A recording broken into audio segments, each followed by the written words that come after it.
Telangana CM Revanth Reddy Delhi పర్యటన కొనసాగుతోంది. Deputy CM Bhatti Vikramarka, మంత్రి శ్రీధర్ బాబుతో కలిసి హస్తినకు వెళ్లిన రేవంత్ ఇవాళ పలువురు కేంద్ర మంత్రులతో సమావేశం కానున్నారు. ఆర్థిక మంత్రి నిర్మలా సీతారామన్, రోడ్లు రవాణా శాఖ మంత్రి నితిన్ గడ్కరీ, పట్టణాభివృద్ధి శాఖ మంత్రి హర్దీప్ సింగ్ పురి, రైల్వే మంత్రి అశ్విని వైష్ణవ్తో సీఎం రేవంత్ సమావేశం కానున్నారు. తెలంగాణ అవసరాలపై మరోసారి కేంద్రానికి విజ్ఞప్తి చేయనున్నారు. ఇప్పటికే ఓటాన్ అకౌంట్ బడ్జెట్ ప్రవేశపెట్టిన ప్రభుత్వం నిధుల వేటుపై దృష్టి సారించింది. ఇందులో భాగంగా రాష్ట్రానికి రావాల్సిన పెండింగ్ అంశాలు పరిష్కరించాలని ఆర్థిక మంత్రి నిర్మలా సీతారామన్ను కోరనున్నారు. వెనుకబడిన జిల్లాలకు సంబంధించి కేంద్రం నుంచి రావాల్సిన సుమారు 1400 కోట్ల నిధులు పెండింగ్లో ఉన్నాయి. వీటిని వెంటనే విడుదల చేయాలని నిర్మలా సీతారామన్ను కోరనున్నారు సీఎం రేవంత్. గత ప్రభుత్వం కేంద్ర పథకాలకు ఇవ్వాల్సిన మ్యాచింగ్ గ్రాంట్స్ ఇవ్వని కారణంగా వాటికి సంబంధించిన నిధులు వెనక్కి వెళ్లాయి. నిధుల విడుదలకు సంబంధించిన అంశాన్ని మంత్రి దృష్టికి తీసుకెళ్లనున్నారు సీఎం రేవంత్.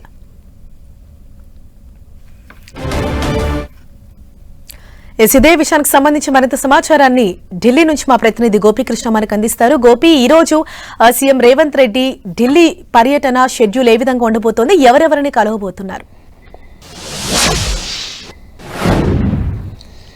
ఢిల్లీ పర్యటనలో ఉన్నారు తెలంగాణ సీఎం రేవంత్ రెడ్డి, అలాగే డిప్యూటీ సీఎం భట్టి విక్రమార్కతో పాటుగా ఐటీ పరిశ్రమల శాఖ మంత్రి శ్రీధర్ బాబు కూడా ఢిల్లీలో ఉన్నారు. ఈ రోజు పలువురు కేంద్ర మంత్రులను ముఖ్యంగా ఇప్పటికే అపాయింట్మెంట్ కోరడం జరిగింది. అపాయింట్మెంట్ కుదిరిన వెంటనే వాళ్ళని కలవడం జరుగుతుంది. ఆర్థిక మంత్రి సీతారామన్, అలాగే శాఖ మంత్రి హర్దీప్ సింగ్ పూరితో పాటుగా ఇటు రోడ్లు రవాణా శాఖ మంత్రి నితిన్ గడ్కరీ, అలాగే రైల్వే శాఖ మంత్రి అశ్విని వైష్ణవ్లను రేవంత్ రెడ్డి కలిసే అవకాశం ఉంది. ఇటీవల ముఖ్యంగా చూసాం, దక్షిణాది రాష్ట్రాలకు సంబంధించిన ముఖ్యమంత్రులు ఢిల్లీ వేదికగా ఆందోళనలు, నిరసనలు చేసిన పరిస్థితి. కేంద్రం నుంచి రాష్ట్రాలకు రావాల్సిన వాటా కానీ నిధులు కానీ రావడం లేదు, రాష్ట్రాలకు అన్యాయం జరుగుతుందని చెప్పి ఢిల్లీ వేదికగా కేరళ, కర్ణాటక ముఖ్యమంత్రులు ఆందోళన చేసిన పరిస్థితి. తెలంగాణ ముఖ్యమంత్రి రేవంత్ రెడ్డి కూడా నేరుగా అంశాలని ఆయా మంత్రిత్వ శాఖల వారీగా వారి దృష్టికి తీసుకెళ్లాలని చెప్పి నిర్ణయించుకున్నట్లుగా తెలుస్తుంది. అందులో భాగంగానే కేంద్ర ఆర్థిక మంత్రి నిర్మలా సీతారామన్ కలిసి తెలంగాణలో వెనుకబడిన జిల్లాలకు నిధులతో పాటుగా ఇటు పన్నుల వాటాలో తెలంగాణకు రావాల్సిన నిధులు, అలాగే పెండింగ్ నిధులకు సంబంధించిన అంశాలని నిర్మలా సీతారామన్ దృష్టికి తీసుకెళ్లబోతున్నట్లుగా సమాచారం అందుతుంది. అలాగే రోడ్లు రహదారుల శాఖ మంత్రి నితిన్ గడ్కరీతో మధ్యాహ్నం 2 గంటలకి సమావేశం కాబోతున్నారు. ఇటీవల ఫిబ్రవరి 1వ తేదీన ఇటు కోమటిరెడ్డి వెంకటరెడ్డి, తెలంగాణ రాష్ట్ర రహదారులు భవన నిర్మాణ శాఖ మంత్రి, ఆయన కూడా వచ్చి సుమారు గంట పాటు గడ్కరీతో చర్చించి రాష్ట్ర రహదారులను జాతీయ రహదారులుగా ముఖ్యంగా మార్చడానికి సంబంధించి 6 రహదారులకు సంబంధించిన అంశాలపైన ఈ బడ్జెట్ లో నిధుల కేటాయింపుకు సంబంధించి చేర్చాలి అని చెప్పి ఆయన కోరడం జరిగింది. సో ఆ అంశాలకు సంబంధించి ఇటు డిపిఆర్లు, రీజనల్ రింగ్ రోడ్ కు సంబంధించి జాతీయ రహదారులు 6 లైన్ల రహదారులకు సంబంధించిన అంశాలు,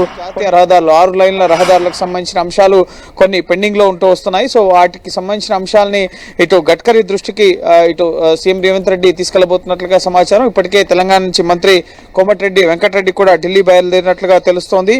సో ప్రధానంగా 6 జాతీయ రహదారులను ముఖ్యంగా అప్గ్రేడ్ చేయడానికి సంబంధించి చౌటుప్పల్, ఆమన్గల్, షాద్ నగర్, సంగారెడ్డి, NH-65 సంబంధించి, అలాగే ముఖ్యంగా మరికల్, నారాయణపేట, అలాగే రామసముద్రం, అలాగే పెద్దపల్లి, కాటారం, అలాగే పుల్లూరు, అలంపూర్, అలాగే జెట్పోల్ ముఖ్యంగా నుంచి దేవరకొండ వరకు, అలాగే వనపర్తి నుంచి ముఖ్యంగా మంత్రాలయం హైవే, అలాగే మన్నెగూడ నుంచి బీదర్ హైవే. సో ఈ విధంగా సుమారు 780 కిలోమీటర్లను ముఖ్యంగా 6 లైన్ల జాతీయ రహదారులుగా మార్చాలి అని చెప్పి విజ్ఞాపనలు ఉన్నాయి. సో వాటికి సంబంధించిన అంశాలని ఇటు కేంద్ర మంత్రి దృష్టికి తీసుకెళ్లబోతున్నారు. అలాగే రీజనల్ రింగ్ రోడ్ అంశానికి సంబంధించి కూడా ఈ నెలలోనే కేంద్ర మంత్రి రాష్ట్రంలో పర్యటించాలని చెప్పి కూడా గతంలో విజ్ఞప్తి చేసినప్పటికీ కూడా అది పెండింగ్ లో ఉంటూ వస్తుంది. కాబట్టి సో రీజనల్ రింగ్ రోడ్ అంశానికి సంబంధించి కూడా దక్షిణ భాగానికి సంబంధించిన అంశం పైన, అలాగే నల్గొండ జిల్లాలో ట్రాన్స్పోర్ట్ ట్రైనింగ్ ఇన్స్టిట్యూట్ గురించి 25 ఎకరాల భూమిని ముఖ్యంగా హైదరాబాద్ విజయవాడ జాతీయ రహదారి పక్కన ఇస్తామని చెప్పి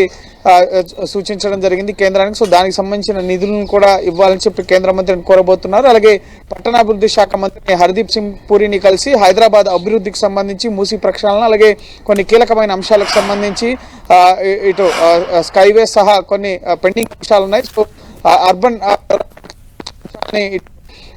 ఇటు హర్దీప్ సింగ్ పూరితో కూడా మెట్రో సంబంధించిన పైన కూడా హర్దీప్ సింగ్ పూరి గతంలో సీఎం రేవంత్ రెడ్డి విజ్ఞాపనలు ఇవ్వడం జరిగింది. సో ఆ అంశాలను కూడా హర్దీప్ సింగ్ పూరితో చర్చించే అవకాశం ఉంది. అలాగే రైల్వే విస్తరణకు సంబంధించి, అలాగే ముఖ్యంగా ఈ విధంగా మౌలిక వసతుల కల్పనకు సంబంధించిన అభివృద్ధి ప్రాజెక్టులకు సంబంధించి తెలంగాణ రాష్ట్రం వద్ద ఎటువంటి ప్రతిపాదనలు ఉన్నాయి, కేంద్రం నుంచి అందాల్సిన సహకార అంశాలపైన ఈ కేంద్ర మంత్రులను కలిసి రేవంత్ రెడ్డి విజ్ఞాపనలు ఇవ్వబోతున్నారు. సో ఇంకా ఇప్పటి వరకు అయితే కేంద్ర మంత్రి నితిన్ గడ్కరీ టైం షెడ్యూల్ మాత్రమే ఖరారైంది మధ్యాహ్నం 2 గంటలకి. సో మిగతా కేంద్ర మంత్రుల అపాయింట్మెంట్స్ ఖరారైన రాష్ట్రానికి సంబంధించిన పెండింగ్ ఇష్యూస్ అన్నింటినీ కూడా రాష్ట్రానికి సహకారంతో పాటుగా ఖచ్చితంగా వీటన్నిటిని నెరవేర్చాలని చెప్పి కూడా సీఎం రేవంత్ రెడ్డి విజ్ఞాపనలు ఇచ్చే అవకాశం ఉంది. అలాగే రాజకీయ పరంగా కూడా పార్టీకి సంబంధించిన అంశాలపైన ఇటు సంస్థాగత వ్యవహారాల ప్రధాన కార్యదర్శి కేసీ వేణుగోపాల్తో సమావేశం అయ్యే అవకాశం ఉంది. లోక్సభ ఎన్నికలు రాబోతున్నాయి కాబట్టి లోక్సభ అభ్యర్థుల ఎంపికతో పాటుగా ఇటు నామినేటెడ్ పదవులకు సంబంధించిన భర్తీ అంశాలని ఇటు అధిష్టాన పెద్దలతో చర్చించే అవకాశం కనిపిస్తోంది. ఇప్పటికే బీజేపీ ప్రచారాన్ని ముమ్మరం చేయడం జరిగింది. ఓకే.